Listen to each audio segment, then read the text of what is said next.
Ya, lanjut. Karena kita tadi janji mau lihat foto-foto mereka. Lanjut. Ya. Nah, ini yang bernama Dita Indahsari. Dia pemimpin buruh, kemudian diangkat jadi staf menteri, 2 periode dengan menteri yang berbeda. Oke, lanjut. Kita akan lihat foto-foto dulu. Ini yang bernama Ratna Sarumpait. Dia pemimpin panggung Satu Merah. Lanjut. Lanjut. Ini 6 orang yang sangat dikenal sebagai penggerak gerakan PKI sejak tahun 80-an. Ya. Yang pojok kiri atas namanya Ripka Ciptaning. Dia mengarang buku Aku Bangga Anak PKI pada bulan Juni tahun 2002. Dia mengarang buku yang kedua Anak PKI Masuk Parlemen bulan September tahun 2005. Dia mengarang buku 50 tahun Anak PKI bulan September tahun 2008. Dia mengarang buku yang berjudul Menuju Jalan Perubahan tahun 2012 untuk menjadi buku pedoman pemenangan Gubernur Jakarta yang berasal dari Solo, yang sekarang jadi presiden. Seragam kotak-kotak itu adalah seragam pemuda Partai Komunis Cina. Mau bukti? Silakan diperiksa koran Media Indonesia terbitan hari Senin tanggal 17 bulan September halaman 12 pojok kiri atas. Silakan dibuka di browsing nanti. Jadi seragam kotak-kotak itu adalah seragam pemuda Partai Komunis Cina. Dan itu menjadi lambang kemenangan dalam proses pemilihan Gubernur Jakarta 2012. Ya. Jangan tersinggung-tersinggung, ini fakta saja. Saya bicara physically, saya bicara data di koran ada. Belum lagi dia mengatakan dalam koran Sinar Harapan, ya, sore, dia katakan dalam tanggal 18 Maret tahun 2004, yang bisa menyelesaikan bangsa ini adalah konsep Nasakom. Nasakom adalah kita. Nasakom adalah kita. Nasakom adalah kita. Prof masih ingat kali ya? Siapa yang kampanyenya kemarin pakai kita-kita? Silahkan periksa sendiri. Saya nggak nyebut nama, cuman ngingetin aja. Nasakom adalah kita. Kemarin kampanye ada yang pakai kita-kita. Ya. Atau ayo kerja. Itu tagline negara komunis. Ya, komando, ayo kerja. Itu adalah tagline negara-negara komunis. Silakan periksa. Jadi kalau mulai dibilang semuanya udah di depan mata, ada dekat dengan kita.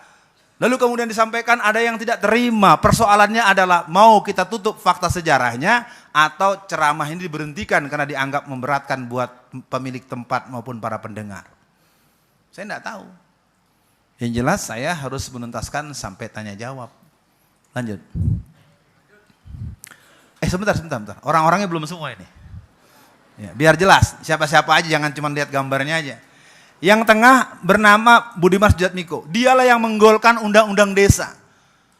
Undang-undang desa itu adalah skema undang-undang desa mengepung kota. Dia ingin memberikan bakta kepada seluruh masyarakat.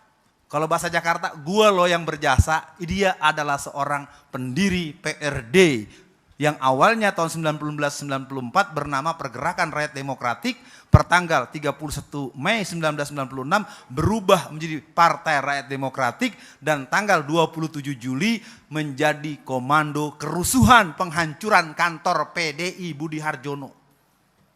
Ya, kalau yang tahu sejarah, ini manusia adalah penghancur PDI. Saya tidak mau bicara pro kontranya karena kemudian kan muncul PDI Perjuangan, itu nanti bicara sejarah lain lagi. Apa yang dia pimpin? Bagaimana Budiman Sujatmiko itu?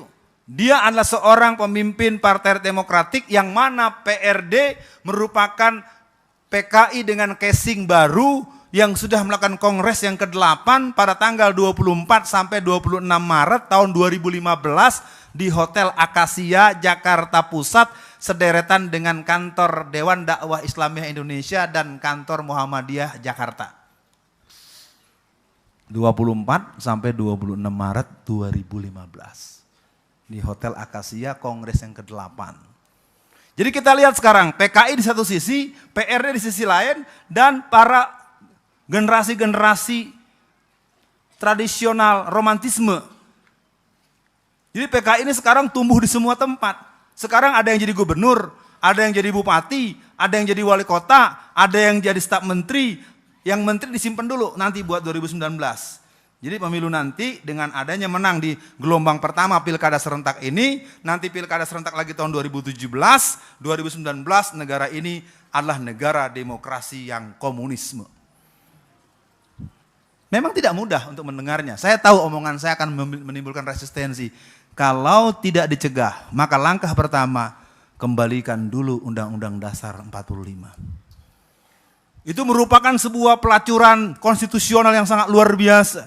Ketika pasal 6 dirubah dengan doktrin gereja oleh Profesor Dr. J.E. Sayetapi. Dia mengatakan haleluya Yesus Kristus, haleluya bahwa kami telah berhasil menggunting dan mengamandir pasal 6 Undang-Undang Dasar 45. Disitulah sebenarnya kemenangan jaringan Kristen dan jaringan asing. Mengerikan memang. Tapi karena gerakan konstitusi seperti ini menjadi sesuatu yang tidak didalami dengan baik, sekarang semua terlolong-lolong.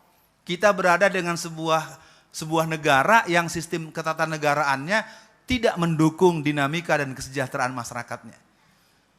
Kita kembali ke layar tadi. Nah, yang sebelah kanannya namanya Andi Arief. Andi Arief ini adalah seorang yang pernah menjadi staf menteri, dia menjadi komisaris PT Pos dan pernah menjadi ketua BNPB. Satu hari beliau telepon saya, Saudara Alfian, Anda hati-hati, Anda akan saya tangkap. Karena Anda telah mencemarkan nama baik saya. Waduh, takut juga kan mau ditangkap Pak. Aduh, ditangkap gue ini. Maaf ya Pak, ini siapa ya, nggak kenal sama nomor ini, maklum saya rakyat biasa. Saya Andi Arief. Anda telah mencemarkan kemana-mana, Anda sebut nama saya. Andi Arief anak Lampung. Kan lu sendiri yang bilang, I'm is young generation PKI. Oh, Anda masih ingat aja sama saya, kalau gitu tahu sama tahu aja lah. Katanya mau nangkep, nggak jadi ya. Jadi sekali lagi para hadirin, memang mereka ini sekarang pede. Ekonomi makmur, jadi pejabat. Ya kan pertanyaannya kenapa kader-kader muda PKI ini bisa jadi orang penting. Sementara pemuda-pemuda Islam yang punya jiwa tauhid, yang punya sambungan dengan Masyumi, yang punya sambungan dengan NU, yang pernah bekerja sama pada awal-awal pembentukan Bintang Bulan Masyumi Palu Arit PKI. Kan gitu ya. Pasti ingat itu zaman-zaman 50-60-an. Jadi yang namanya Andi Arief ini ternyata dialah yang bernama Mirah Mahardika. Setelah musuh gagal